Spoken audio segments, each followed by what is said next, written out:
السلام علیکم ورحمۃ اللہ وبرکاتہ۔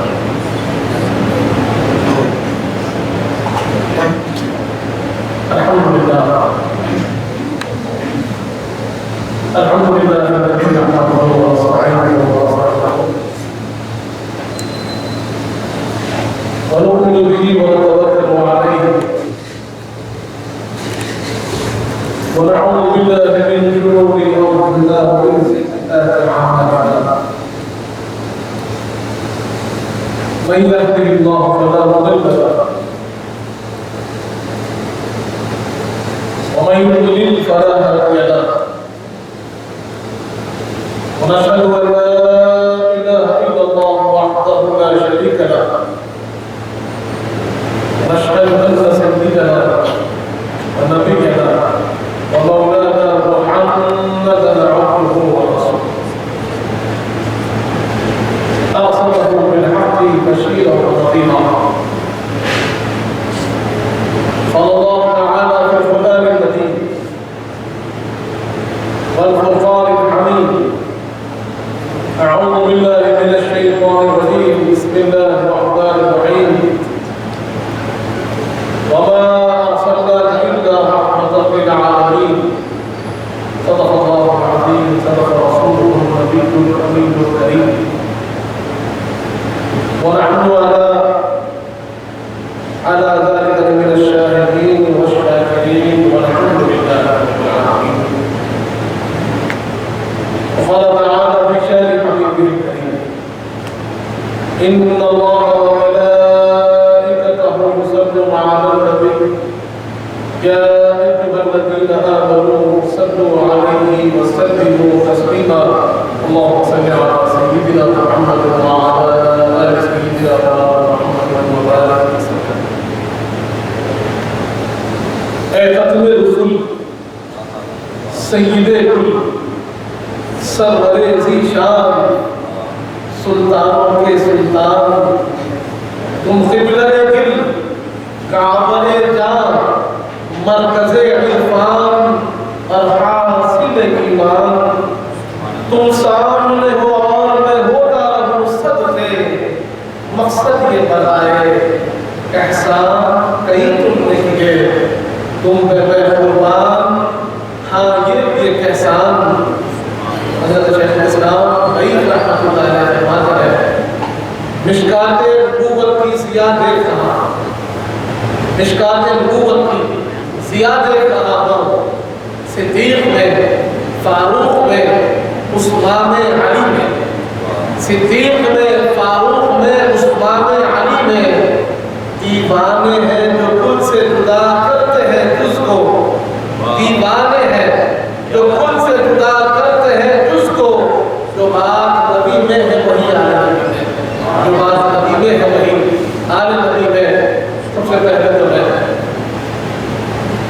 مبارکباد پیش کرتا ہوں اور مشکور اور ممنون بھی رکھتا ہوں کہ حضرت اللہ نے مجھے یہاں پر حاضر ہونے کا موقع دیا. میں سمجھتا ہوں کہ 10 برس پہلے بھی یہاں حاضری کا شرف حاصل کیا تھا اور اس وقت حضرت اللہ مجھے یہاں یاد بھی کیے تھے، سماعت بھی کیے تھے، اور بڑی بڑی مسئلہ افزائی بھی کرنا تھا. آج وہ دن وہ منظر پھر ایک مرتبہ یاد آ گیا جب میں اس مسجد میں حاضر ہوا. عظیم سکون محسوس کیا تھا. اتفاق ایسا ہوا کہ میں قریب بھی تھا اور مغرب کے وقت سے پہلے حاضر ہوتا تھا. ایک وقت بیٹھنے کا موقع رہا، ان کے ساتھ اطمینان کے ساتھ سمجھتا ہوں کہ اللہ یہی بتا دیتا. اس کے بعد پھر مغرب کے نماز ہی ادا کیا اور پھر اس سلسلہ سارا جاری رہا. آج بھی وہ رونق محسوس کرتا ہوں لیکن ایک خطاب کے ساتھ، یقیناً وہ خطاب کو نہیں ہو سکتا تھا. اللہ نے ہم کو ایک بہترین جانشین عطا فرمایا ہے، بہترین جانشین جو ان کے مشن کو لے کر بڑے حسن خوبی کے ساتھ چل رہے ہیں. اللہ اس مشن کو خوب آگے سے آگے بڑھائے اور اس کے فیوز و برقرار مخلوق میں یوں ہی بہکتا رہے. یہ چمن سا بہتا رہے یقیناً. لیکن وہ خیال محسوس کر رہا تھا جب سے بیٹھا تھا، دیکھ رہا تھا حضرت کی کوششیں، حضرت کی کاوشیں اور یہ جو آئینہ ہے انہیں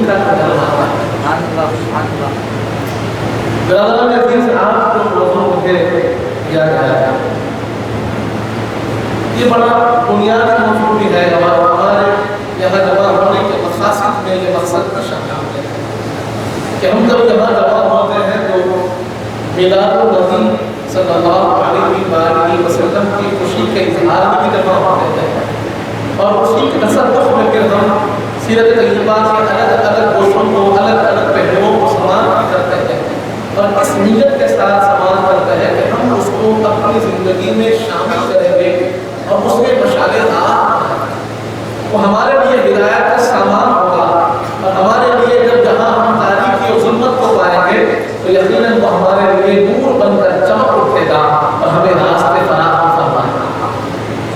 تو اس کی یہ تمام جو سیرت کی باتیں ہیں، تمام جو ہم واقعات کو، کمالات کو، فیوزات و برکات کو سن رہے ہیں کہ اسی میلاد کے صدقے کو ہونا۔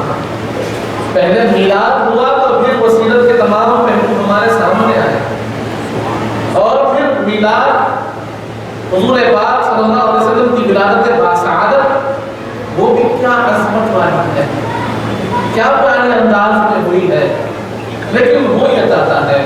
وجہ یہ ہے ہمارے اس موضوع کو یہاں انتخاب کرنے کی اور آپ کے سامنے رکھنے کی کہ جیسے میلاد کا موقع سامنے آتا ہے تو ایسی محافل بھی سجتی ہے جہاں پر حضور پاک کے کمالات، حضور پاک کے کرامات، حضور پاک کے معجزات، حضور پاک کی عظمتیں جو اللہ نے عام کو عطا فرمائی ہمارے سامنے آ جاتی ہے، جو ہمارے لیے درس بن جاتی ہے۔ اور وہیں پر کچھ آوازیں ایسی بھی سماعت میں آتی ہے کہ جہاں ان کو یہ محفلیں پسند نہیں آتی، یہ اہتمام پسند نہیں آتا، تذکرے ولادت باسعادت پسند نہیں آتا، یہ اہتمام، یہ چمک، یہ روشنی ان کو چبھنے لگتی ہے، اور پھر وہ اعتراض کرتے ہیں کہ یہ کیوں ہے؟ اگر سوال اچھی نیت سے ہو تو بہت اچھا ہے، بہت اچھا ہے، کیونکہ اس سوال کس کو ہے؟ اچھا سوال کرنا یہ آدھا علم ہے، کیونکہ آپ کا سوال اچھا ہو، اس کے اندر اخلاص ہو، اس کے اندر آپ کے لیے تعمیری پہلو ہو تو یقیناً پھر آپ اپنی اصلاح بھی فرمائیں گے، جب آپ کا اچھا جواب بھی مل جائے گا۔ تو یقیناً اگر کوئی سوال کرتا ہے اور اس کی نیت ہے کہ میں کچھ سیکھ لوں، کچھ جان لوں، تو ان کے لیے یہ حاضر ہے۔ ہاں کسی کے ذہن میں شکوک و شبہات کسی نے ڈال دیے، اب وہ اندر شک و شبہ کو پا رہے ہیں، کہیں نہ کہیں دائروں میں اپنے آپ کو پا رہے ہیں، کیا کروں کیا نہ کروں، یہ شک ہے، کرنا چاہیے نہیں کرنا چاہیے، تو پھر ان کے لیے بھی ہم نے آج یہاں محفل سجائی ہے تاکہ وہ سماعت کرے اور انشاءاللہ اپنے قلوب کو سکون محسوس کرے۔ اب یہاں پہلی بات کہ میلاد کا مطلب کیا ہے، میلاد النبی جب ہم کہتے ہیں تو اس کا مطلب کیا ہے؟ یہ لفظ میلاد جو بنا ہے یہ بنا تھا یلید سے بنا،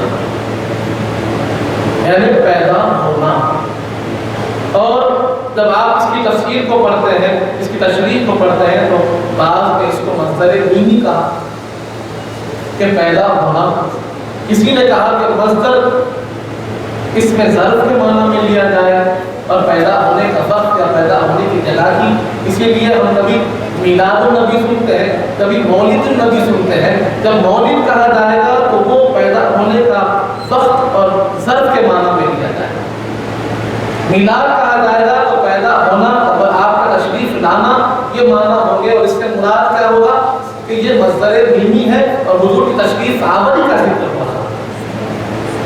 مولد کہیں گے تو حضور کی تشریف آوری کے وقت کا ذکر ہو رہا ہے، ان حالات کا ذکر ہو رہا ہے، اس مقام کا ذکر ہو رہا ہے، یہ تمام معنی ہمارے سامنے ہوتے ہیں۔ اب کسی کو یہ خیال ہو کہ ٹھیک ہے بھائی میلاد کے ذکر کے فوائد کیا ہیں، فائدے کیا ہیں، تو بنیادی جو فائدہ سب سے پہلے میں آپ کو بتا دوں، اس کے بعد پھر ہم دلائل کی طرف آگے بڑھیں گے، قرآن و حدیث کی طرف آگے بڑھیں گے، لیکن ایک بنیادی فائدہ جو ہمیں حاصل ہوتا ہے کہ ہم سب مومن ہیں، اور مومنین کی جو بنیاد ہے، ان کے ایمان کی جو اصل ہے، ایمان کی سب سے پہلی جو شے ہے وہ ہے توحید۔ توحید اور توحید کے اندر ایک بنیادی بس جب ہم جانتے ہیں، اللہ کی وحدانیت کو پہچاننے کی کوشش کرتے ہیں، معرفت خدا حاصل کرنے تو وہاں پر ہم دیکھتے ہیں کہ ہماری رہنمائی کے لیے توحید اور معرفت خدا میں سب سے بہترین کوئی اللہ نے ہمیں دلیل دی ہے، وہ سورۃ الاخلاص ہے۔ سورۃ الاخلاص میں اللہ نے اپنی معرفت، اپنی پہچان اور اپنی وحدانیت کو بیان کیا۔ اللہ فرمایا قل هو اللہ احد، اے حبیب آپ فرما دیجئے کہ اللہ ایک ہے، توحید اللہ ایک ہے، اللہ الصمد اللہ تمام چیزوں سے بے نیاز ہے، لم یلد ولم یولد۔ اللہ کی شان یہ ہے کہ نہ ہی وہ پیدا ہوتا ہے نہ ہی پیدا کیا ہوا ہے، نہ اس سے کوئی چیز پیدا ہوئی نہ وہ کسی سے پیدا کیا ہوا ہے، یعنی وہ ولادت سے پاک ہے۔ اللہ کی ذات کیا ہے؟ ولادت سے پاک ہے۔ اور ہم میں سے جو لوگ آج مذاہب کی اسٹڈی کرتے ہیں، آپ جب دیکھیں گے تو معلوم ہوگا کہ دو مشہور مذاہب جو آج ہمارے وقت مقابل کھڑے ہیں، ایک عیسائیت ایک یہودیت، ان کے بنیادی عقائد میں کیا ہے؟ وہ کہتے ہیں عیسیٰ ابن اللہ، عیسیٰ اللہ کے بیٹے ہیں، اور کچھ کہتے ہیں کہ اللہ ہے، نعوذ باللہ۔ اسی طرح یہودیوں کے اندر حضرت عزیر کو انہوں نے اللہ کا بیٹا کہا، اور اللہ ہم کو بتا رہا ہے کہ اللہ کی ذات وہ ہے جو ولادت کے مراحل سے باہر ہے۔ دوسروں نے کیا کیا؟ اپنے نبی کو اللہ کا بیٹا خدا بنا دیا، اور یہ بنانا چاہا کہ ولادت کی نسبت خدا کے ساتھ ہو سکتی ہے، وہ بتا رہے تھے۔ اور ہمارا خدا ہم کو بتا رہا ہے کہ اللہ وہ ہے جو پیدا نہیں ہوتا، انہوں نے اپنے نبی کو خدا بنا دیا، انہوں نے اپنے نبی کو اللہ کی طرح بنا دیا، لائق عبادت سمجھا۔ لیکن اب جب امتی یہ کہتا ہے کہ میلاد النبی ہے، میلاد النبی ہے، تو یہ اعلان کر رہا ہے کہ ہمارے نبی خدا نہیں ہے، پیدا ہونے والے ہیں، پیدا ہونے والے ہیں، پیدا ہونے والے خدا نہیں ہو سکتے، خدا کے بندے ہوتے ہیں۔ تو میلاد کا یہ تصور جب ہم لوگوں کے سامنے پیش کرتے ہیں تو اس عقیدے کو ڈیفینڈ کرتے ہیں کہ ہم اپنے نبی کو خدا نہیں مانتے، ہم اپنے نبی کو اللہ نہیں مانتے۔ توحید کی جو بنیاد ہے وہیں سے ہم اس رسالت کی بنیاد کو رکھتے ہیں کہ ہم نبی پاک صلی اللہ علیہ وآلہ وسلم جو سید الانبیاء ہے، سید المرسلین ہے، سید ولد آدم ہے، ساری بشریت کے جو سردار ہیں، ان کے بارے میں مسلمانوں کا عقیدہ یہ ہے، ایمان والوں کا عقیدہ یہ ہے کہ وہ خدا نہیں ہے، خدا کے بندے ہیں، اور سب سے برگزیدہ بندے ہیں جو تشریف لائے ہیں جن کی ولادت باسعادت ہوتی ہے۔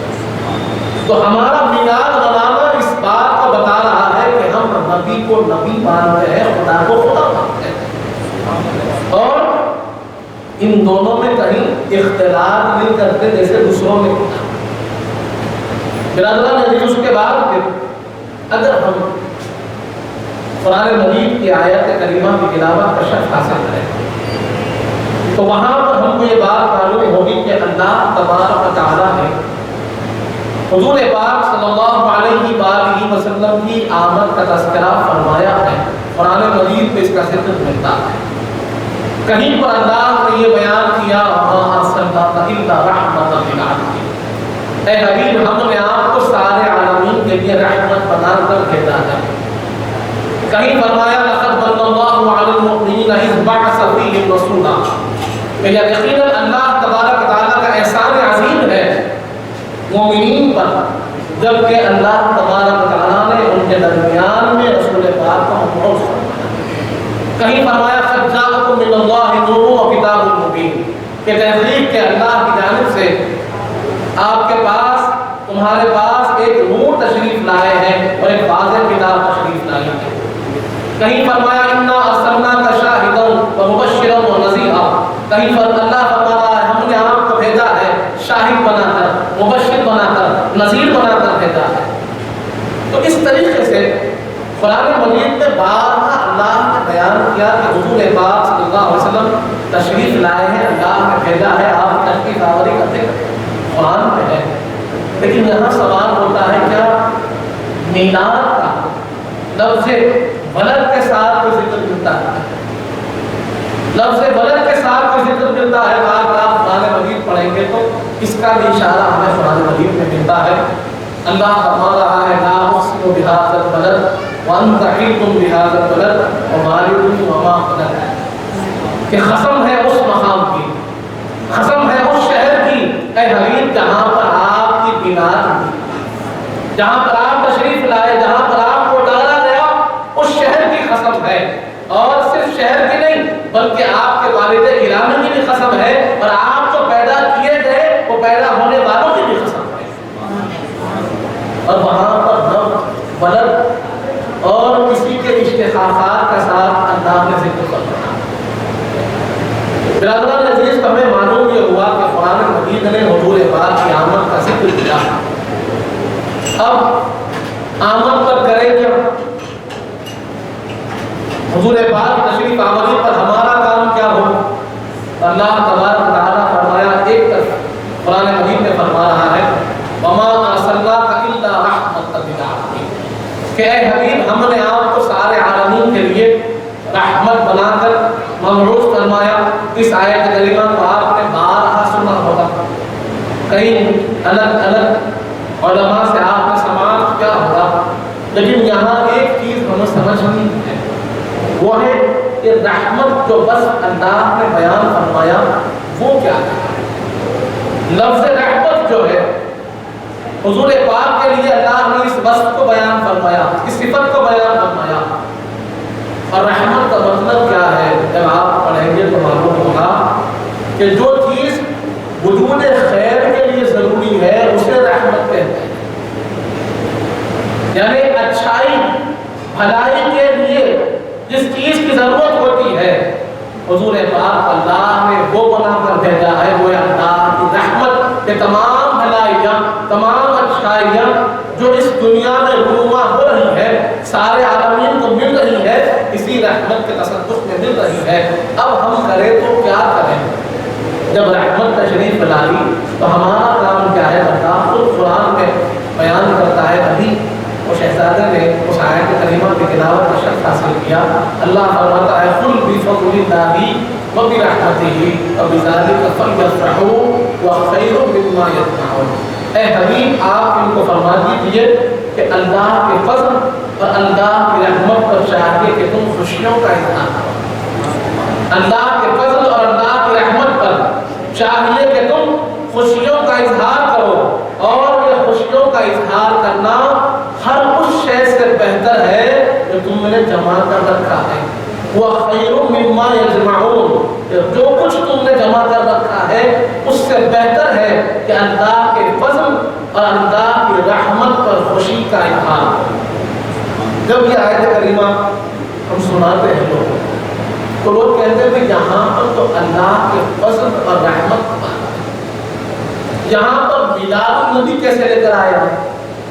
کیونکہ وجہ کیا ہے اس کی کہ ہمارا جو مزاج ہو گیا ہے، علمی مزاج بڑا سطحی ہو گیا، ہم اس کی گہرائی کی طرف نہیں جاتے، ہمیں بلاغت کے پیراہن نہیں معلوم ہے.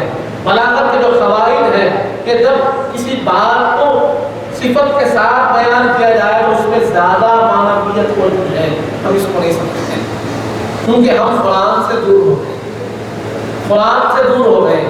اگر قرآن پڑھ رہے ہیں تو صرف قراءت کی حد تک قرآن ہو گیا ہے، قرآن سمجھ رہے ہیں تو صرف ترجمے کی حد تک قرآن سمجھ رہے ہیں. ہم میں بمشکل 2-4% ہی ایسے لوگ رہ گئے جو باضابطہ تفسیر کے ساتھ قرآن کو سمجھتے ہیں. پھر تفسیر بھی کس کی ہو؟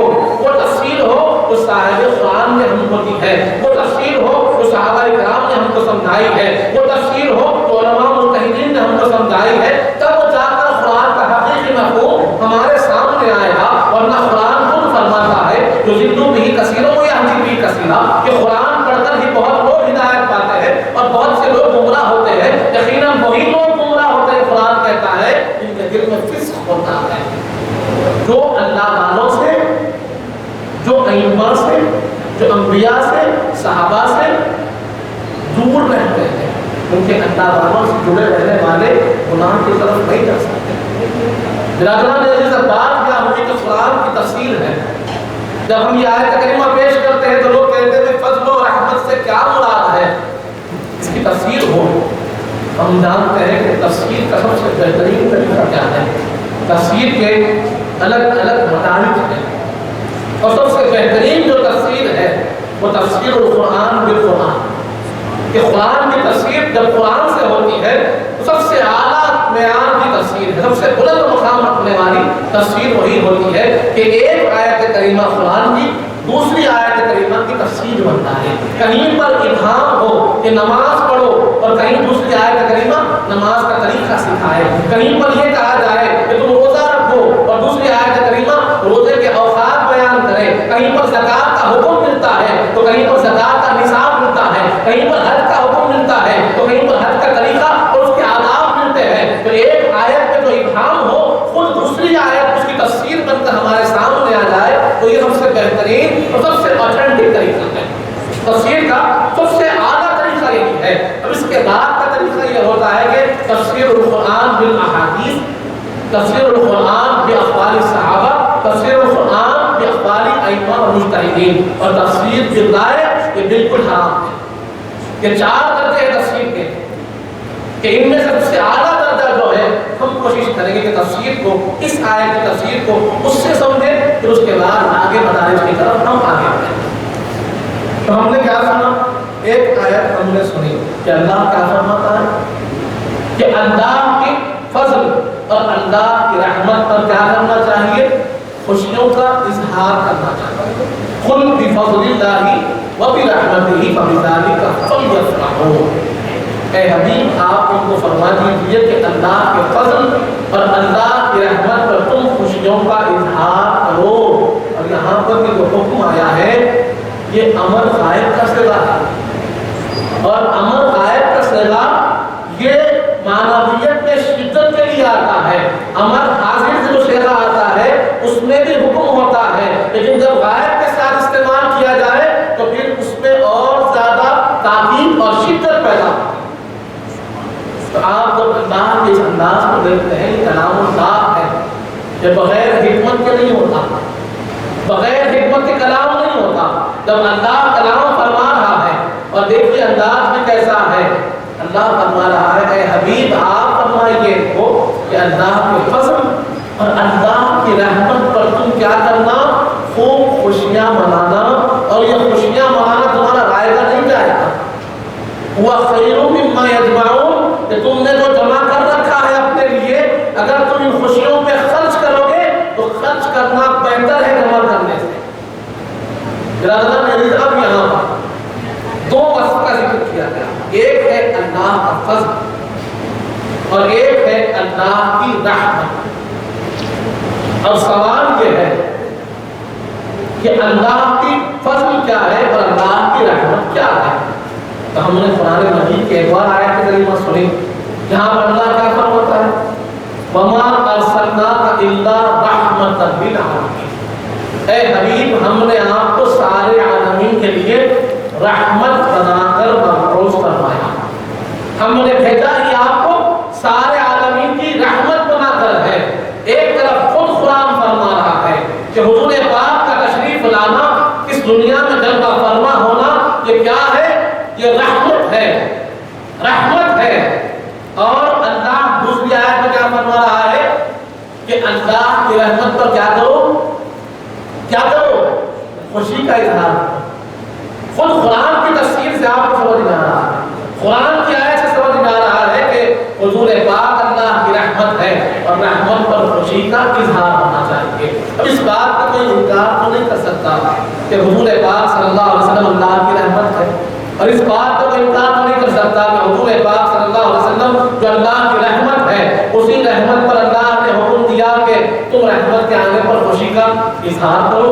اب اس کو اگر کوئی کہے بھائی یہ آپ کا اپنا جوڑنا ہے، اگر اس سے کوئی چیز ثابت ہو رہی ہے تو بزرگوں نے تو ثابت کی ہوگی، کسی نے تو اس تفسیر کی ہوگی۔ تو آپ اگر تفسیر تفسیر اٹھا کر دیکھتے ہیں، ابن جوزی کی تفسیر میں یہ بات موجود ہے۔ حضرت ابن عباس رضی اللہ عنہما سے پوچھا تھا، آپ سے عرض کیا گیا کہ ابن عباس آپ رئیس المفسرین ہیں، آپ حبر الامت ہیں، حضور پاک نے انشراح صدر کے لیے، آپ کے انشراح صدر کے لیے دعا فرمائی، آپ وہ جانتے ہیں جو ہم نہیں جانتے، ذرا ہم کو بتا تو دیجیے کہ یہاں اس آیت کریمہ میں فضل اور رحمت سے کیا مراد ہے؟ تو آپ حضرت ابن عباس رضی اللہ عنہما ارشاد فرماتے ہیں کہ یہاں پر فضل سے مراد علم ہے اور رحمت سے مراد حضور پاک صلی اللہ علیہ وسلم کی ذات اقدس ہے۔ واضح طور پر حضرت ابن عباس رضی اللہ عنہما کی روایت ہے، الفضل هو العلم والرحمت هو محمد صلی اللہ علیہ وسلم۔ آپ فرما رہے ہیں کہ رحمت سے مراد حضور پاک کی ذات گرامی ہے، اور خود اللہ فرما رہا ہے کہ جب رحمت آ جائے، اور حضرت ابن عباس کی تفسیر کے مطابق رحمت سے مراد حضور پاک تشریف آوری حضور پاک کی ذات گرامی ہے، اور جب حضور پاک کی ذات گرامی تم کو مل جائے تو پھر اس کے اوپر خوب خوشیوں کا اظہار کرنا۔ اس میں کیا مطلب ہے؟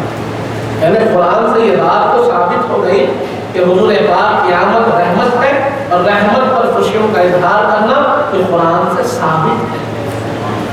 اب کسی کو یہ خیال ہے کہ اگر اتنا ہی امپورٹنس ہوتی، اتنا ہی اہتمام ہوتا، اتنی ہی اگر اس کی کوئی خوبیاں ہوتی تو پھر حضور پاک خود کیوں نہیں فرمایا؟ کیا حضور پاک صلی اللہ علیہ وآلہ وسلم نے اپنی میلاد کا کہیں ذکر فرمایا، کہیں تذکرہ فرمایا، کہیں اہتمام فرمایا؟ اگر حضور پاک اہتمام فرمائے تو ہم بھی اہتمام کریں گے، اگر حضور کام نہیں کرے تو ہم کیوں کریں؟ سوال یہ ہوتا ہے۔ وہاں پر آپ کو احادیث کریمہ کو دیکھنا پڑتا ہے۔ مشہور حدیث پاک ہے، صحیح مسلم کی یہ حدیث ہے، صحیح مسلم کے اندر یہ باب ہے، کتاب الصیام کے اندر، اور کتاب الصیام کے باب ہے باب الصوم یوم الاثنین۔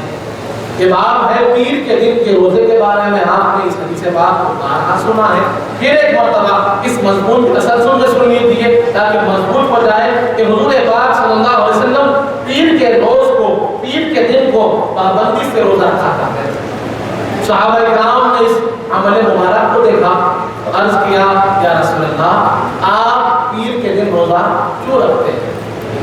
پیر کے دن روزہ رکھنے کی وجہ کیا ہے؟ حضور پاک نے ارشاد فرمایا ھذا یوم ولدت فیہ، کہ یہ وہ دن ہے جس دن میری پیدائش ہوئی، میری ولادت پاکسعادت ہوئی، یہ میرے میلاد کا دن ہے۔ وَيَوْمٌ بُعِثْتُ فِيهِ او انزل علی القرآن او کما قال رسول اللہ صلی اللہ علیہ وآلہ وسلم۔ ارشاد ہوا کہ یہ دن میری میلاد کا دن ہے، میری پیدائش کا دن ہے، میری ولادت باسعادت کا دن ہے۔ یہ دن وہ ہے جس دن مجھ پر قرآن اتارا گیا، اور یہ دن وہ ہے جس دن اللہ مجھے اپنے پاس اٹھائے تھا۔ میری بیعت کا دن یعنی میری نبوت کے اعلان کا دن بھی پیر ہے، قرآن کے نزول کا دن بھی پیر ہے، اور میری ولادت باسعادت کا دن بھی پیر ہے۔ اس لیے میں اللہ کی بارگاہ میں روزہ رکھتا ہوں۔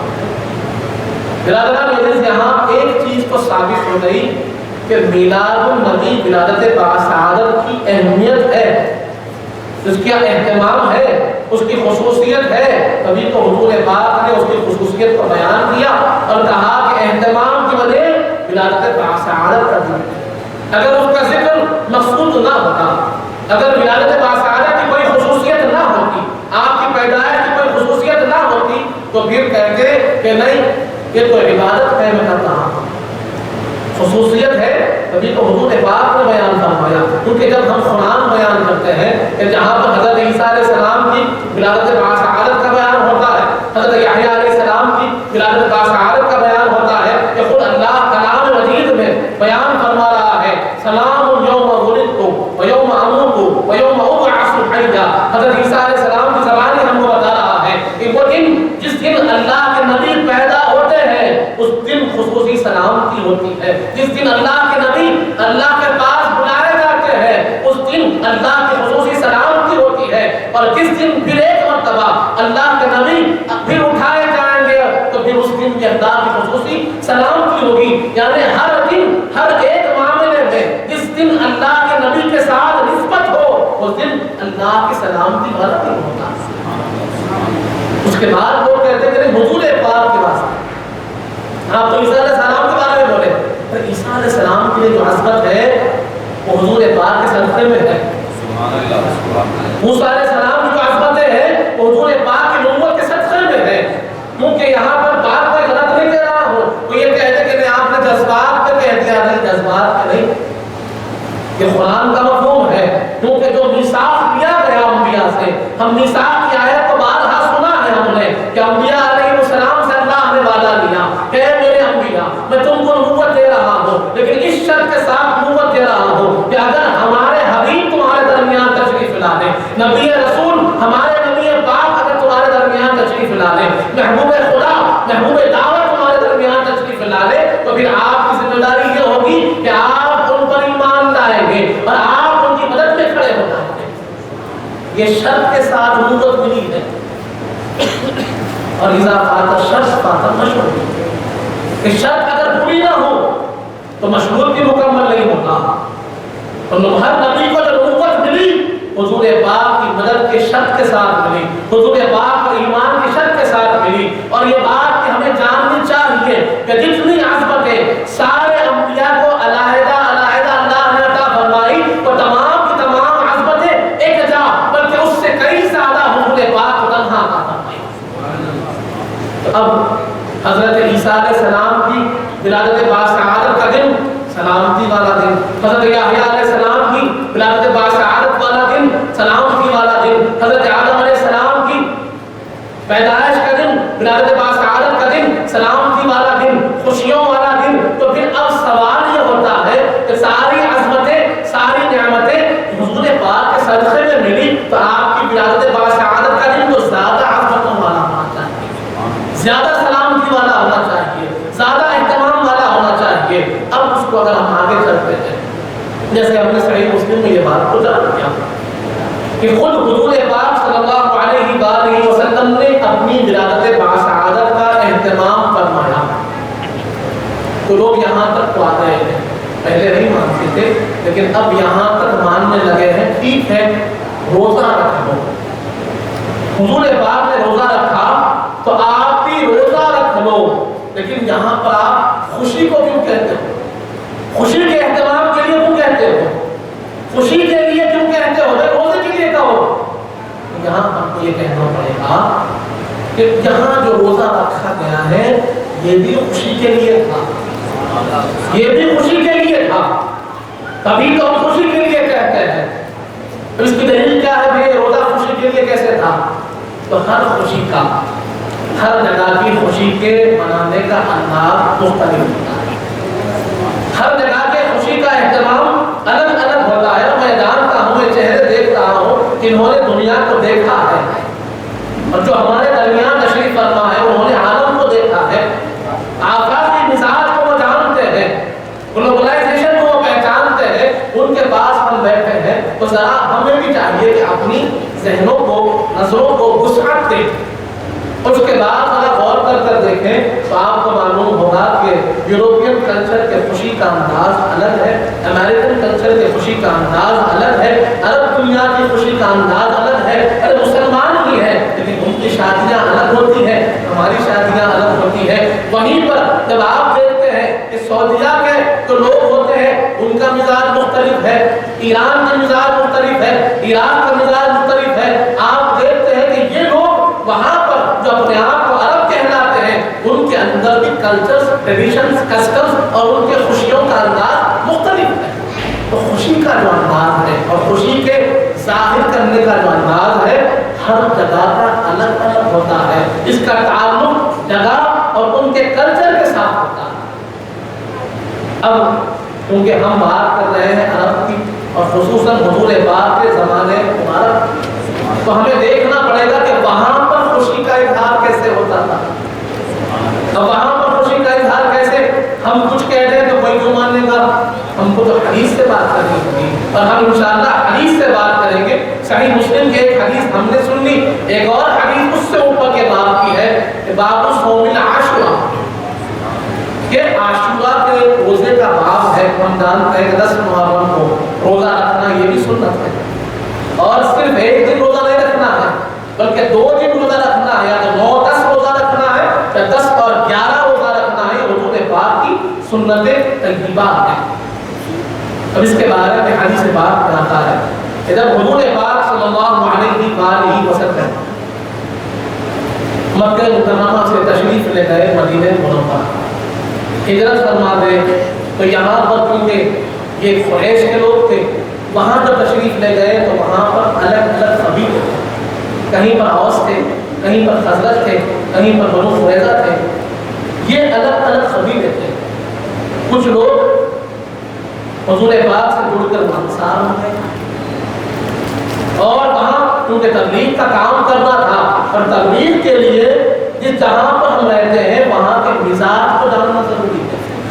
جب تک ہم لوگوں کے مزاج سے واقف نہیں ہوں گے، ان کے انداز زندگی سے واقف نہیں ہوں گے، ان کی پسند اور ناپسند سے واقف نہیں ہوں گے، ہم ان سے کمیونیکیٹ نہیں کر سکتے، ہم ان کو بات نہیں پہنچا سکتے۔ اگر ہمارا انداز بات کرنے کا الگ ہو، جیسے یہیں پر اگر بات کی جائے کہ اگر یہاں پر سننے والے لوگ اردو سنتے ہیں اور میں اگر ہندی میں گفتگو کروں، انگریزی میں گفتگو کروں تو بات کبا حق کروں نہیں پہنچے گی، عربی میں گفتگو کروں تو بات کو پہنچانا چاہتا ہوں مکمل نہیں پہنچے گی۔ تو پہلے مجھے جاننا ہوگا کہ یہاں جو سننے والے لوگ ہیں وہ کیا چیز سنتے ہیں، کیا چیز سمجھتے ہیں، تو وہاں کے حالات کو سمجھنا ضروری تھا۔ تو سرور کائنات سید الانبیاء نے ارشاد فرمایا صحابہ کرام سے، اے میرے صحابہ جاؤ ذرا جا کر دیکھو کہ آج یہودیاں آج بڑا اہتمام کر رہے ہیں، اس اہتمام کی وجہ کیا ہے؟ صحابہ کرام حضور کے حکم پر وہاں یہودیوں کے پاس جاتے ہیں، ملاقات کرتے ہیں، تو وہاں کے احوال راوی حدیث بیان کرتے ہیں کہ یہودی اپنے بچوں کو نئے کپڑے پہنا ہے، اپنے گھر والوں کو تحفے تحائف دے رہے تھے، اور اس دن خصوصی روزے کا اہتمام رکھا تھا۔ صحابہ کرام وہاں پر تشریف لے گئے اور جا کر یہودیوں سے پوچھا کہ اے یہودیوں بتاؤ یہ اہتمام کی وجہ کیا ہے، یہ تحفے یہ تحائف کی وجہ کیا ہے، یہ تم اپنے بچوں کو نئے کپڑے پہنا رہے ہو وجہ کیا ہے، اس دن روزہ رکھ رہے ہو وجہ کیا ہے؟ تو انہوں نے کہا کہ یہ دن موسیٰ علیہ السلام کو اللہ نے فرعون سے نجات دی، فرعون کے ظلموں سے ہماری قوم کو بچا لیا، ہمارے نبی پاک کو نجات دی۔ تو جس دن ہماری قوم اور نبی کی نجات کا دن ہے، ہماری قوم کو اس فرعون سے چھٹکارا ملا، فرعون کو اس دن دبا دیا گیا، یہ دن وہی تھا، اس لیے ہم روزہ رکھتے ہیں کیونکہ ہمارے نبی کو کامیابی ملی، نجات ملی، ہماری قوم کو نجات ملی، اس لیے ہم روزہ رکھتے ہیں اور اپنی خوشی کا اظہار کرتے ہیں۔ اب بات کا معلوم ہوئی حدیث پاک کی روشنی سے کہ عرب میں خوشی کے اظہار کے طریقوں میں ایک طریقہ روزہ رکھنا تھا۔ تو حضور پاک صلی اللہ علیہ وسلم نے جب اپنے میلاد کا ذکر فرمایا تو فرمایا کہ میں روزہ رکھ رہا ہوں اپنے ولادت باسعادت کی وجہ سے۔ اگر روزہ بطور عبادت کے صرف ہوتا، صرف بطور عبادت ہوتا، اس میں خوشی نہ ہوتی، اس میں شکرانہ نہ ہوتا، حضور پاک فرماتے روزہ عبادت ہے اور اس لیے میں اللہ کے عبادت پہ روزہ رہ رہا ہوں، لیکن حضور پاک نے فرمایا یہ میری میلاد کا دن ہے، میری ولادت باسعادت کا دن ہے، اس لیے میں روزہ رہا ہوں۔ تو معلوم یہ کیا ہوا کہ خوشی کا اظہار کرنا، اس کا طریقہ عرب میں کیا تھا؟ عرب میں روزہ رکھ کر خوشی کا اظہار کرتے تھے۔ اب ذرا ہم اپنی جانب آئیں، ہم جس ماحول میں رہتے ہیں، جس معاشرے میں رہتے ہیں، ہمارے پاس خوشی کا اظہار کیسے ہوتا ہے؟ برادران عزیز، ہمارے گھر میں اگر چھوٹی سی خوشی آ جائے کہ کوئی بچہ پیدا ہوتا ہے، کوئی بچہ ہمارے درمیان پیدا ہوتا ہے، تو ہم کیا کرتے ہیں؟ مٹھائی لاتے ہیں۔ چھوٹے سے چھوٹا شخص بھی، بالکل سادہ مزاج شخص بھی ہے، وہ بھی کیا کرتا ہے؟ مٹھائی لاتا ہے، اپنے گھر والوں کو میٹھا کھلاتا ہے، اور اس بات کا ذکر کرتا ہے کہ اللہ نے مجھے آج بیٹی یا بیٹا دیا ہے، اس کی خوشی کا میں اظہار۔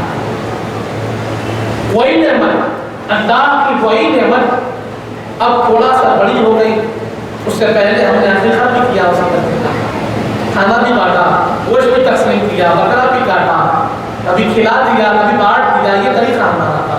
اور وہی بچہ نشو نما پا کر تھوڑا بڑا ہو گیا، کامیابی حاصل کر لیا تو خوشی کا اظہار اور ہوتا ہے، بڑی ڈگریاں حاصل کر لیا، نوکری مل گئی تو گھر میں گھر والوں کو بلایا جاتا ہے اور ان کو ساتھ اہتمام کے ساتھ ان کو کھلایا پلایا جاتا ہے۔ کیا بات ہے، اہتمام میں بچہ باہر جا رہا ہے، بچہ کامیابی حاصل کر لیا، اس لیے ہم خوشی میں آپ سب کو ڈالا۔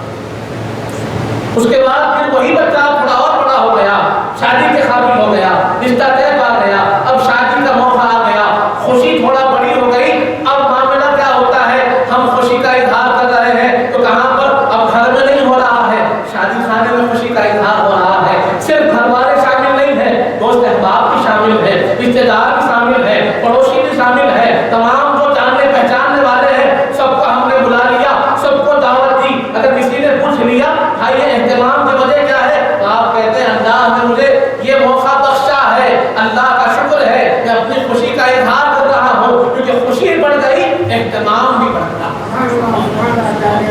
اس کے بعد پھر اب جیسے جیسے خوشیاں بڑھ رہی ہیں تو ہمارا مزاج یہ ہے کہ اہتمام بڑھ رہا ہے، شادی خانہ بھی سج رہا ہے، گھر بھی سج رہا ہے، کھانا بھی پک رہا ہے، کھانا بھی بڑھ رہا ہے، دوست بھی آ رہے ہیں، احباب بھی آ رہے ہیں، رشتے دار بھی آ رہے ہیں، پڑوسی بھی آ رہے ہیں، تو جیسے جیسے خوشیاں بڑھ رہی ہیں اہتمام ویسے ہی بڑھ رہا ہے، جیسے جیسے اللہ کی نعمت بڑھ رہی ہے اہتمام بڑھ رہا ہے۔ اور جس نعمت کی آج ہم بات کر رہے ہیں، جس اہتمام کی آج ہم بات کر رہے ہیں، اس اہتمام کے لیے اللہ فرماتا ہے لَقَدْ مَنَّ اللَّهُ عَلَى الْمُؤْمِنِينَ إِذْ بَعَثَ فِيهِمْ رَسُولًا وَمَا أَرْسَلْنَاكَ إِلَّا رَحْمَةً لِّلْعَالَمِينَ۔ اب گھر کا اہتمام تھا، گھر میں خوشی تھی تو گھر سج گیا، شادی خانے میں خوشی تھی، شادی خانے کو سجایا گیا، اور حضور پاک کی تشریف آوری یہ رحمت للعالمین ہے، یہ عالمین کی خوشی ہے، تقاضا تو یہ کہتا ہے کہ سارے عالمین کو سجایا جائے۔ برادران عزیز، تو ہمارے خوشی کا اظہار سجاوٹ کے ساتھ ہوتا ہے، کھانا کھلانے کے ساتھ ہوتا ہے، اور یہ حدود شرع میں رہ کر ہوتا ہے۔ اس بات کا خیال رکھنا چاہیے کہ جو بھی عمل ہم اختیار کریں، چاہے کھانے کا ہو، چاہے لوگوں کو جمع کرنے کا ہو، چاہے بات سنانے کا ہو، چاہے سجانے کا ہو، چاہے جس انداز میں باہر نکلنے کا ہو، اس میں شریعت کے قواعد کا اہتمام رکھنا ضروری ہے۔ جب تک دائرے شریعت میں رہ کر ہم اہتمام کر رہے ہیں، ہر اہتمام جائز ہے۔ اور اگر کوئی یہ کہہ دے، بات کو پھر اگر ہم واپس اپنے پاس لے کر آئے حدیث میں، کہ یہ جو آپ حدیث سے اقتباس کر کر استخراج کر کر سمجھا رہے ہیں اور یہ بتا رہے ہیں کہ جب صوم عاشورہ کا معاملہ رہا، یہودیوں نے خوشیوں کا اظہار کیا، عرب کے لوگوں نے خوشیوں کا اظہار کیا، تو یہ تو یہودیوں کا طریقہ تھا، اس سے ہم کو کیسے بات ثابت ہوتی؟ اس سے ہمارے لیے یہ بات کیسے ثابت ہوتی ہے؟ جب تک یہودیوں کا طریقہ تھا کوئی بات ثابت نہیں، کلچرل ڈیفینیشن تو مل گیا لیکن کوئی بات شرعی طور پر ہمارے لیے ثابت نہیں ہوئی تھی۔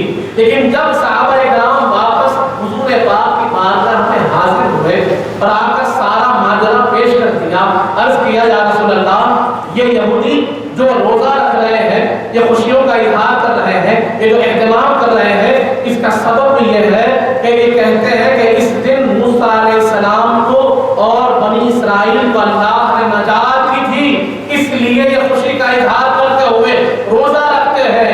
حضور پاک نے یہ نہیں فرمایا کہ یہودیوں کا طریقہ ہے چھوڑ دو، بلکہ حضور پاک نے فرمایا ہم زیادہ حقدار ہیں موسیٰ کے ان سے، موسیٰ کے حقدار تو ہم زیادہ ہیں، اور اگر یہ ایک دن روزہ رکھتے ہیں ہم 2 دن روزہ رکھیں گے۔ یہاں پر آ کر ہمیں دلیل ملتی ہے، اور میں دلیل نہیں دیتا، یہ دلیل ہم کو دی ہے حضرت ابن حجر اسقلانی۔ کون ہے ابن حجر اسقلانی؟ شارح بخاری ہے، صاحب فتح الباری ہے۔ جب تک ان کی شرح نہ پڑھے لوگ کہتے ہیں کہ تم بخاری نہیں سمجھ سکتے، جن کو لوگ شیخ الاسلام کہتے ہیں، جن کو لوگ امیر المومنین بھی کہتے ہیں حدیث میں، یہ ابن حجر اسقلانی ہے. آپ سے پوچھا گیا اے ابن حجر اسقلانی آپ اتنے بڑے محدث ہیں, اتنے بڑے محدث ہیں, آپ نے صحیح بخاری کی شرح فتح الباری لکھی اور اس سے ہٹ کر آپ نے دیگر احادیث کریمہ کا اتنی خدمت کی ہے, ہماری ایک رہنمائی فرما دیجیے کہ آج ہم اپنے درمیان میں ایک مسئلے کو پاتے ہیں کہ کیا حضور پاک کے میلاد پر خوشی کا اظہار ہو سکتا ہے؟ تو آپ نے کہا ہاں ہو سکتا ہے. ابن حجر اسقلانی فرماتے ہیں کہ خوشی کا اظہار میلاد النبی پر کرنا یہ جائز ہے, درست ہے, صحیح ہے. اس پر لوگوں نے ان کا کہنا ہی کافی تھا, لیکن لوگوں نے پوچھا کہ اچھا پھر آپ نے کیا دلیل اس کی پائی, آپ تو محدث ہے. تو آپ نے کہا ہاں میں نے اس کی دلیل صحیح ہے میں پائی ہے, بخاری اور مسلم میں پائی ہے. اور آپ نے کون سی حدیث بیان کی؟ یہی صوم عاشورہ کی حدیث بیان کی اور فرمایا کہ جب ایک قوم کی نجات پر خوشی کا اظہار ہو سکتا ہے, ایک نبی کے نجات پر خوشی کا اظہار ہو سکتا ہے, تو حضور پاک کی تشریف آوری تو یہ عالمین کے لیے نجات ہے, اس پر تو زیادہ خوشی کا اظہار ہوتا ہے. ابن حجر اسقلانی ہم کو سمجھا رہے ہیں اور اس پر نقل کیا ہے علامہ جلال الدین سیوطی نے اپنی کتاب الحافظ الفتاوی کے اندر.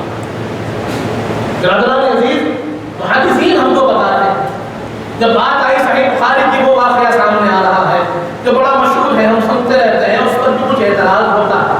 میں چاہتا ہوں کہ اس کو بھی آپ کے سامنے پیش کر دوں کہ صحیح بخاری کی وہ حدیث ہمارے سامنے بات آتی ہے, علماء کرام اس کو پیش کرتے ہیں کہ صحیح بخاری کتاب النکاح باب النزاعات کے اندر یہ حدیث موجود ہے کہ جہاں پر حضور پاک صلی اللہ علیہ وآلہ وسلم کی رضاعی ماؤں کا ذکر ہو رہا اور رضاعی ماؤں کے ذکر کرتے ہوئے امام بخاری پہنچ گئے بی بی سویبہ کے پاس. بی بی سویبہ کا نام آیا, ذکر آیا, تو امام بخاری نے آپ کا تعارف دیا. کیا تعارف دیا؟ اگر چاہتے تو کہہ دیتے کہ یہ حضور کی رضاعی ماں ہے, کافی تھا, لیکن آپ کا خصوصی تعارف دیتے ہیں اور فرماتے ہیں کہ بی بی سویبہ وہ خاتون ہے, وہ خاتون ہے کہ جب حضور پاک صلی اللہ علیہ وسلم کی ولادت باسعادت تھی, آپ کی اس دنیا میں تشریف آوری ہوئی, بی بی آمنہ نے جب آپ کو اس دنیا میں رونق افروز فرمایا تو وہاں پر بی بی سویبہ بھی موجود تھی, بی بی آمنہ کی خدمت میں وہ بھی موجود تھی, وہاں باندھی تھی. اور بی بی سویبہ کس کی باندھی تھی؟ یہ ابو لہب کی باندھی تھی. ابو لہب رشتے میں حضور پاک کا چچا ہوتا تھا. جیسے ہی حضرت عبداللہ کے مکان میں بی بی آمنہ کے پاس حضور پاک کی تشریف آوری ہوئی تو یہ خوشخبری لے کر بی بی سویبہ کہاں جاتی ہے؟ ابو لہب کے پاس جاتی ہے اور جا کر کہتی ہے اے ابو لہب تجھے مبارک ہو, تو چاچا بن گیا. حضرت عبداللہ کے گھر حضور پاک تشریف لا لیے اور تو چاچا بن گیا. ابھی حضور پاک نے اسلام کا اعلان نہیں فرمایا تھا, نبوت کا اعلان نہیں فرمایا تھا, لیکن فطری تقاضا یہ تھا کہ اپنے کے گھر کوئی خوشی آتی ہے تو اپنوں کو بھی خوشی ہوتی ہے, بھائی کے گھر بچہ تولد ہوتا ہے تو بھائی کو بھی خوشی ہوتی ہے. تو اس مسرت و خوشی میں ابو لہب نے کیا کیا؟ انگلیوں کے اشارے سے کہا لا تو آزاد ہے. بی بی سویبہ کو خوشخبری سن کر کہا آزاد. کیوں آزاد کیا؟ کیونکہ شہزادے کی تشریف آوری پر اس کو خوشی ہوئی. یہاں تک تو بات امام بخاری نے بیان کی. اس کے بعد آگے بات ختم ہو گئی بی بی سویبہ کی, لیکن امام بخاری نے نہیں کی. اگر چاہتے تو بھی چاہتے, لیکن امام بخاری اپنا عقیدہ, اپنی پسند, اپنا وجدان بیان کر رہے ہیں. آگے فرماتے ہیں کہ ابو لہب مر گیا اور کیسے مرا؟ اللہ فرماتا ہے تبت یدا ابی لہب وتب, کہ ہلاک ہو گیا ابو لہب, مر گیا ابو لہب. اللہ اس کی ہلاکت کا ذکر کر رہے ہیں, اسی ہلاکت کو امام بخاری بھی ذکر کرتے ہیں اور فرماتے ہیں کہ کسی نے خواب میں ابو لہب کو دیکھا اور وہ کسی کو شارح بخاری فتح الباری نے اور علامہ عینی ارشاد, علامہ عینی بدر الدین عینی اپنی کتاب کے اندر یعنی شرح بخاری کے اندر ذکر کرتے ہیں کہ وہ کسی قوم کو کہتے ہیں حضرت عباس نے، حضرت عباس نے خواب میں ابو لہب کو دیکھا کہ بڑی خستہ حالت ہے، بہت تکلیف میں، عذاب جب کسی کو پکڑ لیتا ہے تو کیسی حالت ہوتی ہے، وہ حالت میں ابو لہب کو دیکھا اور پوچھا کہ ابو لہب ایسا ہے، کیا پایا تو نے؟ ابو لہب نے کہا کہ بڑا مشقت میں ہوں، بڑی تکلیف میں ہوں، بڑی پریشانی میں ہوں، بہت سختی ہے، لیکن بات یہ ہے کہ ہر پیر کے دن میرے عذاب میں تخفیف ہو جاتی ہے، جو عذاب ہر روز پکڑا رہتا ہے، جو تکلیف ہر روز محسوس کرتا ہوں، پیر کے دن تھوڑی سی کم ہو جاتی ہے، اور اللہ نے میرے دونوں انگلیوں کے درمیان میں ایک چھوٹا سا سوراخ رکھا ہے، پیر کے دن وہاں سے مجھے پانی ملتا ہے، پیر کے دن عذاب کے اندر مبتلا ابو لہب کو اللہ پانی دیتا ہے، اور خود کہتا ہے اس کی وجہ کیا ہے معلوم؟ اس کی وجہ یہ ہے کہ میں نے تمہارے نبی کی آمد پر نادانی کا طور پر نبی کی نبوت کا پہچانا تو نہیں تھا، لیکن فطری تقاضے کے طور پر میں نے اپنی باندھی کو آزاد کر دیا تھا، اللہ کو عطا پسند آئی اور اللہ نے میرے عذاب میں کمی کر دی اور مجھے پیر کو پانی دے رہا ہے۔ برادران عزیز، جب ہم یہ حدیث پاک سنتے ہیں، یہ حدیث پاک سننے کے بعد لوگ کہتے ہیں کہ دیکھو جب آپ یہ بخاری شریف کی حدیث سنا رہے ہیں تو اس حدیث میں تو ابو لہب کا ذکر کرنا، ابو بکر کا تو ذکر نہیں، یہ عمل، یہ خوشی کا اظہار آپ جو بتا رہے ہو یہ تو ابو لہب نے کیا، وہ تو کافر تھا، بدبخت تھا، دوزخی تھا، اللہ کا عذاب جس کو پکڑ لیا اس شخص کے آپ دلیل دیتے ہو۔ ہم کہتے ہیں کہ ہمیں ابو لہب سے کیا، ابو لہب کا ہمارا کوئی تعلق نہیں، ہمیں اس سے کوئی غرض نہیں، غرض ہمیں اللہ سے ہے، اللہ کے رسول سے۔ بات یہی ہے نا کہ کسی اور کا کیا تعلق ہے، ابو لہب سے کیا تعلق ہے؟ ہمیں تعلق رب ذوالجلال سے ہے۔ ہم دیکھ رہے یہ تو ہے کہ ابو لہب کا عذاب کم ہوا، لیکن یہ نہیں دیکھ رہے کہ عذاب کس نے کم کیا۔ عذاب کرنے والی ذات، دینے والی ذات اللہ کی تھی، کم کرنے والی ذات بھی اللہ کی ہے۔ تو ہم دیکھتے اللہ کے عمل کو ہے کہ رب ذوالجلال نے اس شقی بدبخت کا بھی عذاب کم کر دیا۔ کس لیے کم کیا؟ خود ابو لہب کہہ رہا ہے عذاب میں مبتلا ہو کر کہ جب میں نے نبی پاک کی آمد کے ذکر میں خوشی کا اظہار کیا تو اللہ میرے عذاب کو کم کر کر پانی دے رہا ہے۔ اسے بتایا کس نے کہ ابو لہب عذاب کیوں کم ہو رہا ہے؟ جان لے کہ تو نے ہمارے حبیب کی آمد پر خوشی کا اظہار کیا۔ اللہ کو یہ عمل پسند آیا۔ ہمیں تعلق ابو لہب سے نہیں ہے، ہمیں تعلق تو رضائے الہی سے ہے، پسند خداوندی سے ہے کہ رب اگر خوش ہوتا ہے اس عمل سے بندہ وہ عمل کرتا ہے، اور رب بتا رہا ہے کہ اگر شقی بدبخت کافر بھی میرے نبی کی آمد کے ذکر پر خوشی کا اظہار کر رہا ہے تو رب کو یہ عمل بھی پسند آیا اور اس کو رائے کا جانے نہ دیا، عذاب میں مبتلا کے عذاب کو کم کر دیا، پانی عطا کر دیا اور بتا دیا کہ تم بدبخت ہو کر بھی اس سے فائدہ پاتے ہو، اگر مومن ہوگے تو کتنا فائدہ ملے گا۔ برادران عزیز، ہمیں تعلق رب کی رضا سے ہے اور رب راضی ہوتا اس شخص سے ہے تو حضور پاک کی آمد پر خوشی کا اظہار کرتا ہے، حضور پاک کی سنتوں پہ چلنے والا ہوتا ہے، پاک کے انداز کو اپنی زندگی بنا لیتا ہے، اللہ اس سے خوش ہوتا ہے۔ برادران عزیز، تو ہمیں معلوم یہ ہوا کہ امام بخاری اس کو بیان کر رہے ہیں تفصیل سے، اگر شریعت کا کوئی حصہ نہ ہوتا، اس کی کوئی ضرورت نہ ہوتی تو امام بخاری کیوں بیان کرتے؟ یہ تو خواب تھا، خواب کو امام بخاری بیان کر کر بتا رہے ہیں کہ نہیں، اس میں چھپے ہوئے راز کو سمجھو کہ یہ عمل سے اللہ خوش ہو رہا ہے، حضور پاک کے ذکر سے، حضور پاک کی آمد کی خوشی سے اللہ خوش ہے۔ برادران عزیز، اس کے بعد ہم نے ایک بات کو جانی کہ قرآن سے رحمت پر خوشی کا اظہار جائز ہے۔ حدیث پاک سے یہ بات جانی کہ خود حضور پاک نے اپنی آمد پر اہتمام خوشی فرمایا۔ ہم یہ بات بھی جانیں کہ خوشی کا اظہار کا طریقہ عرب کا کیا تھا، ہمارا کیا ہے، جب تک درود و درود اور شرع کے دائرے میں ہو بالکل ہو سکتا ہے۔ ہم نے یہ بات بھی جانی کہ حضور پاک کی خوشی کے اظہار کی دلیل خود ائمہ اکرام نے، محدثین نے ہم کو سمجھائی ہے کہ اس پر خوشی کا اظہار ہونا چاہیے۔ ان تمام کے بعد بھی اب کچھ لوگ ایسے ہیں کہ اعتراض کرتے ہیں کہ یہ جو طریقہ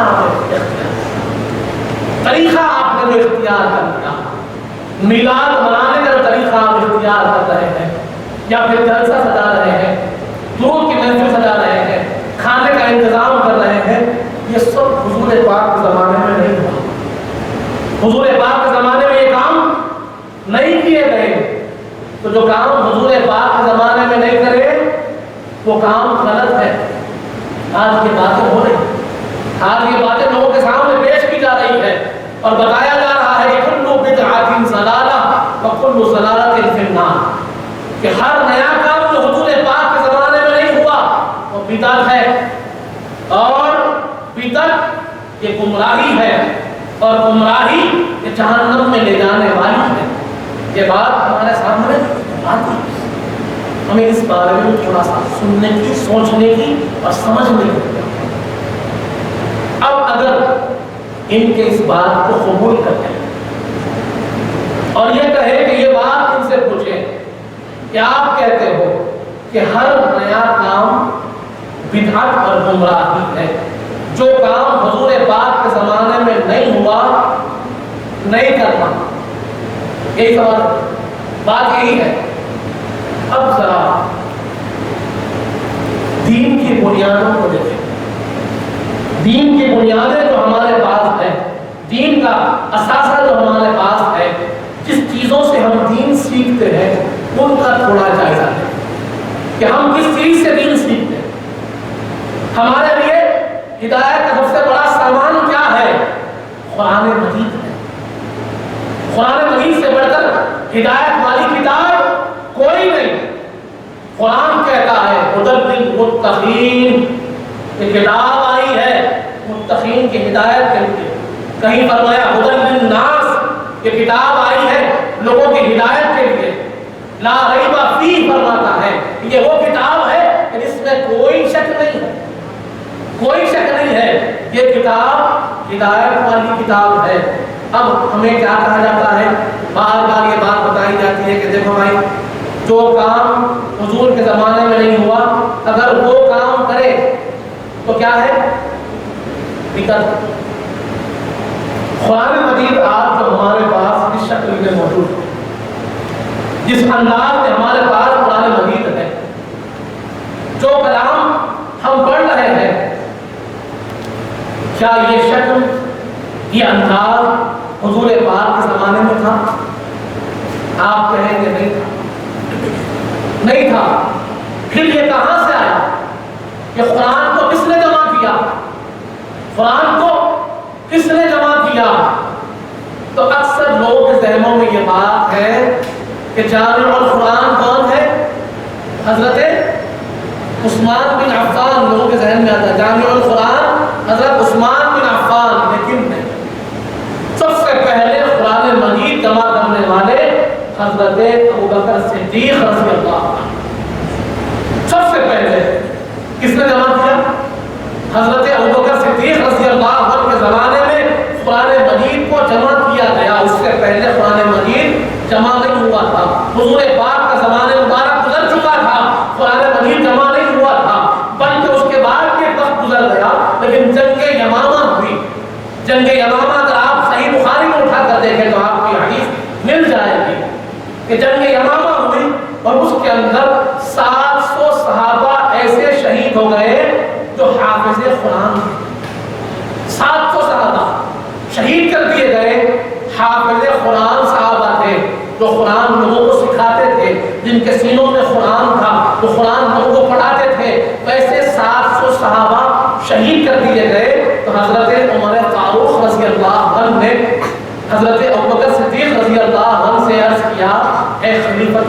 المسلمین حضرت ابوبکر صدیق رضی اللہ عنہ ہمیں قرآن کو جمع کرنا چاہیے. کیا مشورہ آیا کہ ہمیں قرآن کو جمع کرنا چاہیے، کیونکہ اگر ایسے ہی جنگیں چلتی رہی اور حفاظ کرام یوں ہی شہید ہوتے رہے تو پھر لوگوں تک قرآن کیسے پہنچے گا، قرآن کی حفاظت کیسے ہوگی؟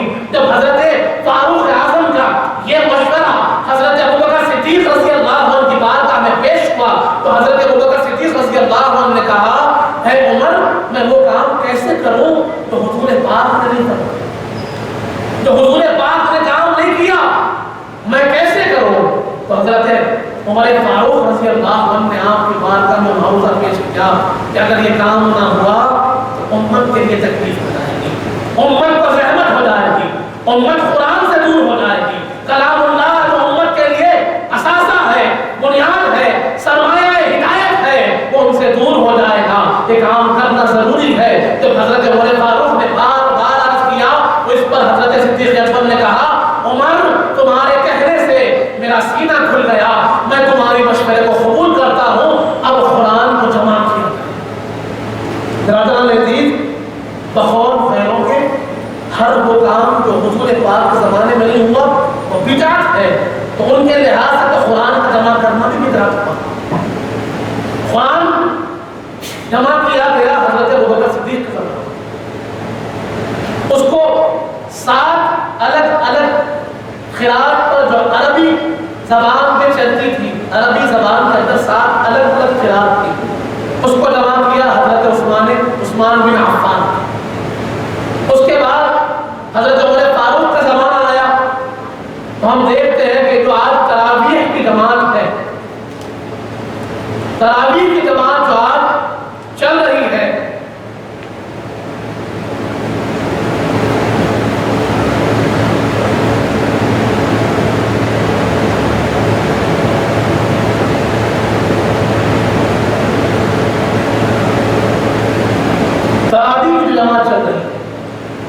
تراویح کی جماعت میں ہم دیکھتے ہیں کہ 8 اور 20 کی لڑائی تو اپنی جگہ، لیکن باجماعت تو سب پڑھتے ہیں. حرم سے لے کر ہماری مسجد حاضہ میں باجماعت 30 دن تراویح کی نماز ہوتی ہے، لیکن یہ تراویح کی باجماعت 30 دن نماز حضور پاک کے زمانے میں نہیں تھی، حضرت ابوبکر صدیق رضی اللہ عنہ کے زمانے میں نہیں تھی. یہ جماعت شروع کی گئی ہے حضرت عمر فاروق رضی اللہ عنہ کے زمانے میں. جب آپ نے دیکھا کہ لوگ متفرق پراگندہ الگ الگ تراویح کی نماز پڑھ رہے ہیں تو آپ نے کہا کہ بہتر ہے کہ لوگوں کو جمع کر دیا جائے، اس سنت کو مضبوط کر دیا جائے. اور آپ نے فرمایا اے ابی بن کعب آپ امامت فرمائیں. حضرت ابی بن کعب رضی اللہ عنہ کو امام مقرر کر دیا گیا اور اس کے بعد آپ کے پیچھے باجماعت تراویح کا اہتمام کر دیا گیا اور وہاں سے پھر سلسلہ اب انشاءاللہ اب تک جاری ہے اور قیامت تک جاری رہے گا. اب سوال کیا ہے کہ تراویح کی جماعت ہے کہ حضور کے زمانے میں نہیں تھی، اگر ہر وہ کام جو حضور پاک کے زمانے میں نہ ہو بدعت اور گمراہی ہے تو پھر ہمیں کہنا پڑے گا نعوذ باللہ حضور پاک صلی اللہ علیہ وسلم صحابہ کرام نے بدعت کی.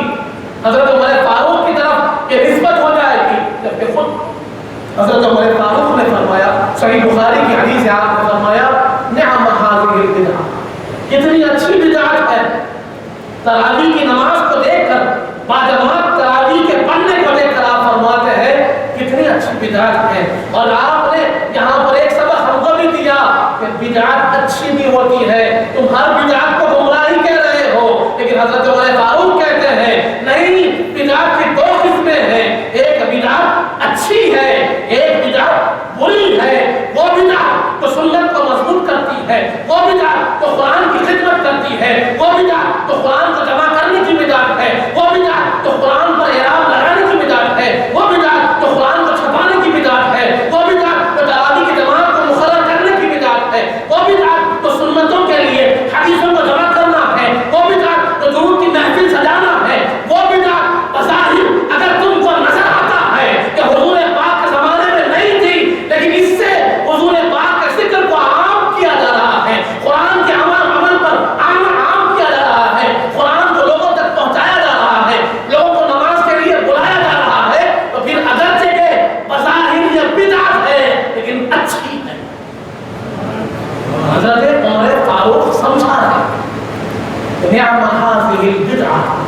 بدعت کتنی اچھی ہے.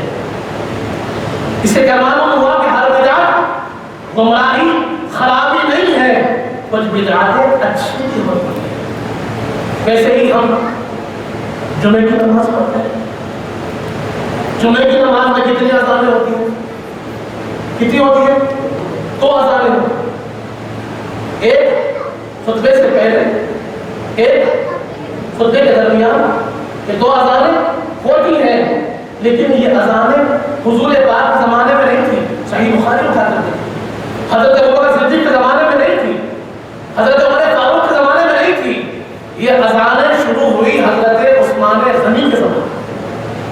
جب لوگ بڑھ گئے، اسلام پھیل گیا، بازاریں بڑھ گئے، لوگ بہت پھیل گئے، تو وہاں پر آپ نے محسوس کیا کہ لوگ نماز سے دور ہو رہے ہیں اور جمعے کا اہتمام جیسا ہونا ہے ویسا نہیں ہو پا رہا ہے. تو آپ نے کہا کہ نہیں، اب جمعے کی 2 اذانیں. آج تک سلسلہ جاری ہے. یہ برکت کس کی ہے؟ حضرت عثمان غنی کی ہے. تو اگر آپ ہر ایک نئی چیز کو بدعت اور گمراہی کہیں گے تو کہنا پڑے گا کہ 2 اذانیں جو حضرت عثمان غنی نے شروع کی اسے بھی بدعت کہنا پڑے گا، جبکہ وہ بدعت حسنہ، اچھی بدعت ہے. اس سے کہ لوگوں کو اس نماز کی طرف آنے میں فائدہ ہوا. اس کے بعد آج ہم اعراب قرآن پر لگا ہوا پڑھتے ہیں. ہم میں کتنے ایسے لوگ ہیں کہ اگر ان کو بغیر اعراب کی عربی قرآن دے دی جائے پڑھ سکتے ہیں؟ زبر زیر پیش اگر قرآن سے نکال دیا جائے پڑھ سکتے ہیں؟ کہنا پڑے گا نہیں پڑھ سکتے. ہم نہیں پڑھ سکتے. بغیر زبر زیر پیش کے قرآن نہیں پڑھ سکتے. یہ زبر زیر پیش کیسے لگے؟ کیسے لگے؟ تو ہم جانتے ہیں کہ عربی اصول و قواعد جو بنائے گئے، جس کی وضع کی گئی، اس کی بنیاد مولا علی مشکل کشا نے رکھی. سب سے پہلے آپ کے شاگرد ابو اسد اسود تولی رضی اللہ عنہ کو مولا علی نے سکھایا کہ ابو اسود یاد رکھو کہ ایک فعل ہوتا ہے، ایک اسم ہوتا ہے، ایک حرف ہوتا ہے. ان 3 چیزوں کو یاد رکھو اور اس لحاظ سے تم پھر اعراب اور قواعد کو وضع کرو.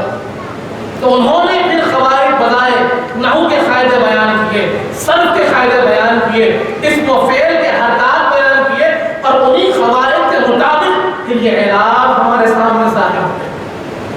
اگر ہم اس کو بدعت کہہ دیں گے تو پھر قرآن کیسے پڑھیں گے؟ اور اگر قرآن نہیں پڑھ پائیں گے، حدیث نہیں پڑھ پائیں گے تو پھر سمجھیں گے کیسے دین کو؟ برادران عزیز کے اب ذہن میں آیا ہاں بھائی بات تو یہ ہے کہ کچھ نئی باتیں، کچھ ایسے کام حضور پاک کے زمانے کے بعد بھی ہوئے جو آج تک چل رہے ہیں، اور جس کے بغیر قرآن کا سمجھنا مشکل ہے، حدیث کا سمجھنا مشکل ہے، قرآن کا پڑھنا مشکل ہے. پھر اب اس کو بدعت کہتے تو پھر ہوگا کیا؟ تو یہاں ہم کو حدیث پر سمجھنا ہوگا کہ کل بدعۃ ضلالہ کا مطلب کل بدعۃ سیئۃ ضلالہ. شارح حدیث امام بخاری کے شاگرد، امام بخاری کے جو شرح کیے ہوئے ہیں، ابن حجر اسقلانی بیان فرماتے ہیں، علامہ بدر الدین عینی بیان فرماتے ہیں کہ یہاں پر کل بدعۃ ضلالہ سے مطلب کیا ہے؟ کل بدعۃ سیئۃ ضلالہ، کہ وہ بدعت جو بری ہے وہ گمراہی ہے، وہ بدعت جو سنتوں کو توڑتی ہے وہ گمراہی ہے، وہ بدعت جو قرآن کے حکم کے خلاف کرتی ہے وہ گمراہی ہے. اور انہوں نے حوالہ دیا کس کا؟ انہوں نے کہا کہ یہ جو معتزلہ نکلے وہ بدعتی ہے، خوارج نکلے وہ بدعتی ہے، جو نئے نئے نبی اٹھے جھوٹے نبی وہ بدعتی. انہوں نے کبھی یہ نہیں کہا کہ جو حضور پاک کی سنت کو پھیلانے کے لیے کوشش کرتے ہیں وہ بدعت نہیں. ابھی یہ سوال کیا کہ کیا صحابہ کرام نے کبھی حضور پاک کے میلاد کا ذکر کیا؟ کبھی کوئی ایسی محفل جمائی کہ جہاں پر حضور پاک کی آمد کا میلاد کا ذکر ہو رہا ہو؟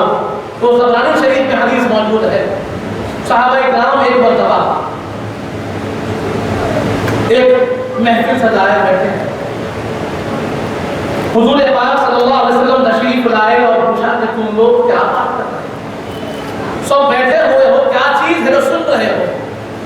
تو حضور پاک سے صحابہ کرام نے عرض کیا یا رسول اللہ، ہم آپ کی آمد سے پہلے کے بارے میں اللہ کی جو قدرت کرشمے تھے، اللہ کی جو آیات و نشانیاں ہیں اس کے واقعات، اور ساتھ ہی آپ جب جلوہ فرما ہوئے، آپ کی پیدائش کے وقت جو واقعات رونما ہوئے، ان واقعات کو بڑے صحابہ سے سن رہے تھے۔ حضور پاک نے کہا کہ میری دعائیں ہیں تمہارے لیے۔ صحابہ کرام حضور پاک کے آمد کے واقعات کو سنتے تھے، حضرت عباس ان کو سناتے تھے۔ حضرت عباس ابن عبد المطلب جو حضور کے چچا ہے، اکثر ان کو پکڑ کر حضور پاک کے آمد کا ذکر سنتے تھے، اس لیے آپ دیکھتے ہیں کہ اکثر روایات ان سے ہم حضرت حسان بن ثابت رضی اللہ عنہ کا مشہور شعر ہمارے سامنے ہے۔ آپ فرماتے ہیں ما احسن من لم تلد خطہ عین، کہ آپ سے بہتر کسی نے آج تک پیدا ہی نہیں ہوئے، کہ آپ سے بہتر کوئی عورت نے آج تک پیدا ہی نہیں کیا ہے۔ پیدائش کا ذکر کون کر رہے ہیں؟ صحابہ کرام۔ نظر عزیز، ہم کتنے واقعات پڑھتے ہیں، چاہے وہ حضور پاک کی میلاد پاک کو، یا پھر حضور پاک کے جد امجاد کے ہو، حضور پاک کے بچپن کے واقعات ہو، حضور پاک کے یعنی اعلان نبوت سے پہلے کے واقعات ہو، اس سب کے سب ہم کو صحابہ کرام نے سنایا۔ یہ اہتمام جو آج ہم کو پہنچا ہے، یہ انہیں کا تو صدقہ ہے۔ اب وہی بات جیسے میں نے عرض کیا کہ طریقہ مختلف ہو سکتا تھا، انداز الگ الگ ہو سکتا تھا، بظاہر مائک لگا کر محفل سجا کر اگر نہ بیان کیا گیا ہو، لیکن 5 8 10 بیٹھ کر تو بیان کیا گیا۔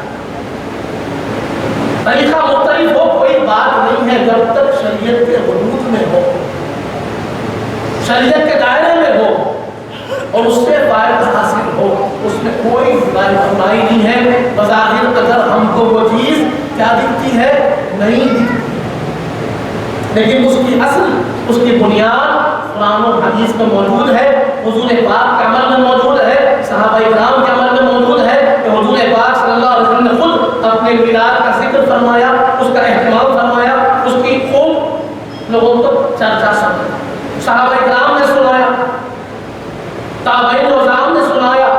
ہاں، اہتمام کے ساتھ اس دن چھٹی نہیں دی گئی ہوگی، اس دن کھانا نہیں کھلایا گیا ہوگا، لیکن کھانا کھلانا جو قرآن سے ثابت ہے، لوگوں کو درود سنانا، درود پڑھنے کے لیے بلانا، یہ قرآن سے ثابت ہے۔ حضور پاک کی نعت سنانا، یہ حدیث پاک سے ثابت ہے، کہ ہم دیکھتے ہیں حضرت حسان بن ثابت جب بھی حضور پاک کے لیے اشعار پڑھتے، ان کے لیے منبر لگایا تھا، خصوصاً صحیح مسلم ترمذی میں حدیث موجود ہے، اور حضور پاک فرماتے ہیں کہ حسان جب تک تم میری نعت پڑھتے رہتے ہو، جبرائیل تمہاری مدد میں کھڑے رہتے ہیں۔ نعت سنانا صحابہ کے نام بھی سنا۔ یہاں پر ہم کو یہ بات کو جاننا ہوگا کہ ہم جو عمل کر رہے ہیں، میلاد کے ذکر میں لوگوں کو جمع کر رہے ہیں، لوگوں کو سنا رہے ہیں، لوگوں کو کھلا رہے ہیں، یہ اہتمام غلط نہیں ہے اور اس کا اجر و ثواب بھی ہے۔ اب آخر ایک دلیل دے دیتا ہوں بات کو، یہ تو اپنی باتیں ہوئی، اب تک اتنی باتیں میں نے کی اپنی کتابوں سے کی، محدثین ہمارے، شارحین ہمارے جو اہل سنت و جماعت کے امام ہیں، ان کے بارے سے ہم نے یہ باتیں سنی، لیکن ابن تیمیہ کا نام تو سب نے سنا ہوگا۔ ابن تیمیہ کو غیر بڑا مانتے ہیں، اپنا بہت بڑا عالم سمجھتے ہیں۔ ابن تیمیہ اپنی کتاب الصارم المسلول کے اندر لکھتا ہے، وہ لکھتا ہے کہ اگرچہ کہ میلاد کا اہتمام بدعت ہے، لیکن اس کے کرنے سے لوگوں کے دلوں میں حضور کی محبت بڑھتی ہے، نبی پاک کی محبت بڑھتی ہے، اور جو یہ کام کرتے ہیں ان کو ثواب ملے گا۔ ثواب کا کام گمراہی کیسے ہو سکتا ہے؟ ثواب کا کام جہنم میں لے جانے والا ہو سکتا ہے؟ نہیں ہو سکتا۔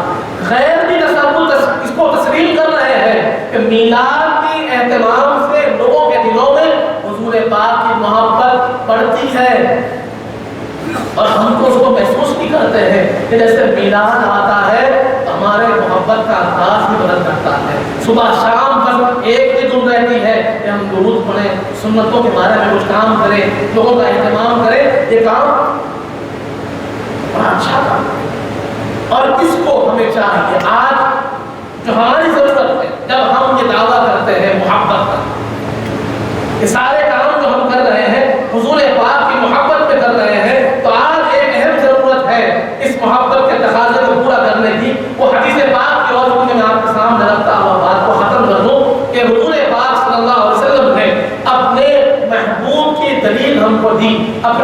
والے کی دلیل ہم کو دی اور فرما دیا من احب سنتی فقط احبنی، جو میرے سنتوں کو زندہ کرتا ہے، جو میرے سنتوں سے محبت کرتا ہے، در حقیقت وہ مجھ سے محبت کرتا ہے۔ تو آج جب ہم میلاد کا اہتمام کرتے ہیں تو یہ بات بھی عزم کر لیں، اس بات کا پختہ ارادہ کر لیں کہ ہم اپنی زندگی میں سنتوں کو زندہ کرنے والے بنیں گے، سنتوں کا اہتمام کرنے والے بنیں گے، اور ہمارا عمل کوئی غیر شرعی عمل نہیں ہوگا، ہمارا عمل سنتوں کے مطابق عمل ہوگا۔ زندگی گزاریں گے تو ایسے زندگی گزاریں گے کہ دیکھنے والا دیکھ کر کہے کہ سبحان اللہ، حضور کے غلام میں سے ہے اس سرکار کے سے۔ یہ ہماری ذمہ داری ہے، کیونکہ غیر اسلام کو مسلمانوں سے جانتے ہیں، مسلمانوں کو دیکھ کر اسلام کو پہچانتے ہیں، وہ نہ قرآن پڑھتے ہیں نہ حدیث پڑھتے ہیں، وہ تو مسلمانوں کو دیکھتے ہیں کہ مسلمان سچا ہے، اچھا ہے، ایماندار ہے، وہ کہتے ہیں اسلام اچھا ہے، اسلام ایمانداری کا ہے۔ اور اگر مسلمان ظلم کرتا ہے، زیادتی کرتا ہے، جھوٹ بولتا ہے، دھوکہ دیتا ہے، وہ کہتے ہیں کہ اسلام شاید موضوع باللہ کو سکھاتا ہے۔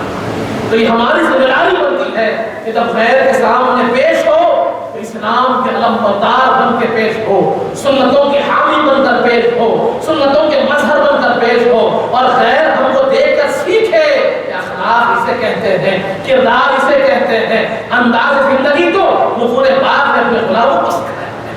یہ ہماری ذمہ داری ہے۔